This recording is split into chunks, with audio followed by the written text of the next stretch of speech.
যেহেতু পতাকা 10:6 অনুপাতে হয়, এই কারণে আমি প্রথমে 1 থেকে 10 সেন্টিমিটার পর্যন্ত একটা দাগ দিয়ে নিলাম। এরপর 1 থেকে 6 সেন্টিমিটার পর্যন্ত আরেকটা দাগ দিয়ে নিলাম। এবার দুই দিক সমান করে মিলিয়ে দিব, তাহলে আমাদের পতাকার সঠিক মাপ চলে আসবে। এভাবে ছোট বাচ্চাদের স্কেল দিয়ে সঠিক মাপে আপনি পতাকাটা খুব সুন্দরভাবে আঁকা শেখাতে পারবেন। আর টাকা দিয়ে গোল দিয়ে নিতে হবে।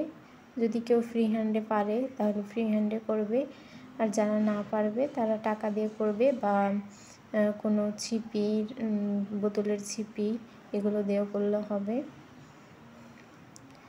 পতাকার যেহেতু মাঝখানে লাল আর বাইরের দিক সবুজ হয়, সে কারণে আমি প্রথমে লাল রং করে নিলাম বৃত্তটাতে। আর আমার এখানে বৃত্তটা একটু ছোট হয়েছে, আপনারা আর একটু বড় করে নিতে পারেন। আর খুব সাবধানে রংটা করতে হবে যেন বাইরের দিকে রংটা না বের হয়।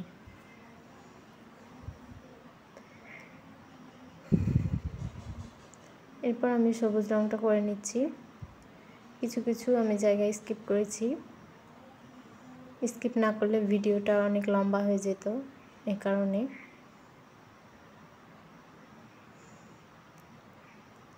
আর এইভাবে সাবধানে একটু রংটা করতে হবে যেন বাইরে রং না বের হয়।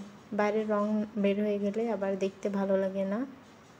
আর একদম ছোট বাচ্চারা যদি রং করে তাহলে একটু বের হবে, এতে বকাঝকার কিছু নেই। ড্রয়িং করতে করতে এটা প্র্যাকটিসের ব্যাপার, প্র্যাকটিস হয়ে গেলে আর বাইরে রং বের হবে না।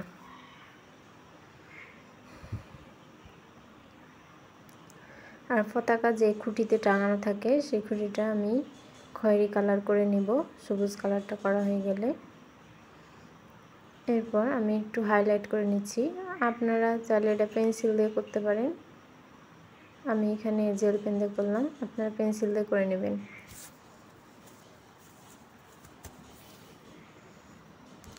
কেমন হয়েছে অবশ্যই জানাবেন।